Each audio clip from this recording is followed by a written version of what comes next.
Bom dia a todos os irmãos que ainda não tive a oportunidade de dar um beijo ou um abraço. Está fresquinho hoje. Ter que vir para aqui de casaco é um pouco limitador, mas está aconchegante. O irmão Petros disse um par de coisas que ficaram aqui a dar voltas na minha cabeça. Uma delas foi sobre o amor de Deus, que é tão maravilhoso, tão incrível, tão surreal, como ele disse, que é impressionante como tantas pessoas não o procuram e não querem esse amor. E isto faz-me lembrar um episódio que aconteceu recentemente com a minha filha Júlia, em que nós insistíamos para ela provar os figos. Temos lá uma pequena figueira que ela andava num vasinho, já há muitos anos, num vasinho pequenino, até que foi para o chão, para a terra, e ela cresceu, ficou enorme, e dá uns figos muito, muito, muito bons. E a Júlia recusava-se a provar os figos. Eu não quero, não gosto, mas nunca tinha provado. E hoje eu quase que tenho que colocar uma vedação à volta da figueira, porque eu não consigo comer os figos. A Júlia acaba com todos os figos de uma vez. E o amor de Jesus é assim. As pessoas recusam-se, não quero, não gosto, não quero, até que provam. E isso transforma vidas. E os irmãos aqui sabem que transforma vidas. Amém?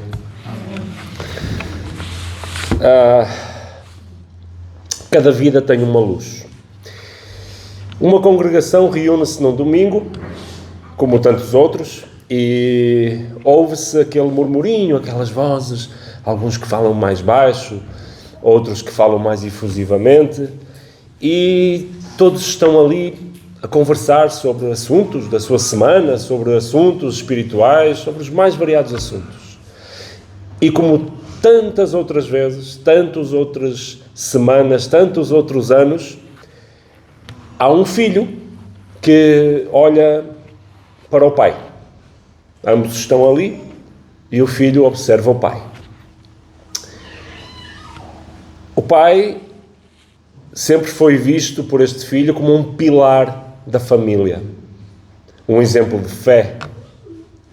Um homem tranquilo, com as palavras muito medidas, com as mãos gastas do trabalho e, sobretudo, com os joelhos calejados da oração. O pai deste filho era um pai que orava constantemente. Naquele dia o pai parece diferente. E o Espírito Santo começa a trazer à memória daquele filho episódios da vida. Gestos e muitas orações que o filho escutou. Então, o sermão de hoje vai começar assim, com o olhar de um filho para um pai fiel que, com a sua fidelidade a Deus, transformou a vida deste filho. O pai não era pregador, não era líder, não era um orador eloquente, não tinha palavras bonitas, era apenas um homem que vivia a sua fé dentro e fora de casa. O filho lembra-se de acordar quando era pequeno e ouvir ao longe um murmúrio que vinha do quarto do pai. Não eram conversas com amigos, com a mulher, com mais ninguém. Eram conversas com Deus. O pai orava sem cessar. O pai dele coloca o mundo diante de Deus antes do próprio mundo acordar. Porque é a primeira coisa que este filho ouve todos os dias, são estas orações do pai. A Escritura fala-nos deste tipo de fé. Mateus capítulo 6, versículo 6. Mas tu, quando orares, entra no teu quarto, e o teu pai que te vê em segredo te recompensará. O pai da história que eu vos conto vive exatamente isto. Ele não ora para ser visto, ele ora porque acredita. À medida que o filho cresce, ele vai percebendo o valor daquelas orações silenciosas. Quando a vida apertava, era o pai que não perdia a calma. Quando surgia injustiça, era o pai o primeiro a perdoar. Quando faltava alguma coisa, era o pai que fazia por buscar o sustento. Quando a família se reunia, era o pai que cantava os hinos mais simples, mas com uma vibração que só quem conhece a graça de Deus identifica. Era um homem comum, mas com um coração grande demais para caber dentro dele. A fé do pai foi o primeiro sermão que este filho ouviu na sua vida. Voltamos àquele domingo de manhã onde os irmãos estão reunidos e conversam em murmúrio. E o filho olha para o pai e lembra de todas estas coisas. A congregação está cheia, que é um motivo de alegria. Mas o filho não consegue parar de olhar para o pai, porque aquele homem de Deus, aquele exemplo de fé, naquela manhã, não tinha orado. E o filho não parava de pensar naquilo. Meu pai não orou hoje. Aquele murmúrio que vinha do quarto não tinha acontecido. E o filho achou aquilo transformador. Mexeu com ele. No meio da direção dos hinos, como o irmão Petros acabou de fazer, é anunciado o hino favorito do pai. Aquele que ele cantava mais forte do que qualquer outro. Mesmo sem aquela afinação que gostaríamos de ouvir. Mas o homem cantava aquilo com uma força, uma vontade tremenda, porque era o hino favorito dele. Eu conheço uma pessoa assim. Meu sogro tem uma vontade de cantar e ele canta com todos os cantos, todos os poros do corpo dele. Desafinado, mas desafinado que eu nem sei definir a desafinação dele. Mas a alegria com que ele canta mexe connosco. Então o pai não tinha cantado e não tinha orado. E era o hino favorito dele. O pai que sempre orava e sempre cantava, sem cessar, naquele domingo, falava com Jesus, mas cara a cara, porque já tinha partido. E era o dia de despedida. A fé daquele homem marcou tanto o seu filho que o silêncio dele falava agora mais alto do que qualquer uma das palavras falou em vida. O filho naquele instante percebe o que nunca tinha percebido claramente. O pai orou por ele quando era criança, orou quando ele foi um adolescente rebelde, orou quando ele saiu de casa, orou quando ele se casou e orou mesmo sem o filho ver, como ele costumava fazer, para pedir pelo filho, para agradecer pelo filho. E agora? Quem irá orar por este filho? Quem continuará o que o pai começou? E aqui a palavra ecoa dentro de nós. Combati o bom combate, acabei a carreira, guardei a fé. 2 Timóteo 4:7. O pai terminou bem, agora o filho precisa continuar. A história começa com um pai e um filho, mas continua inevitavelmente para todas as relações que transformam a nossa vida. Porque a verdade é esta: todos um dia teremos de dizer adeus a alguém que amamos.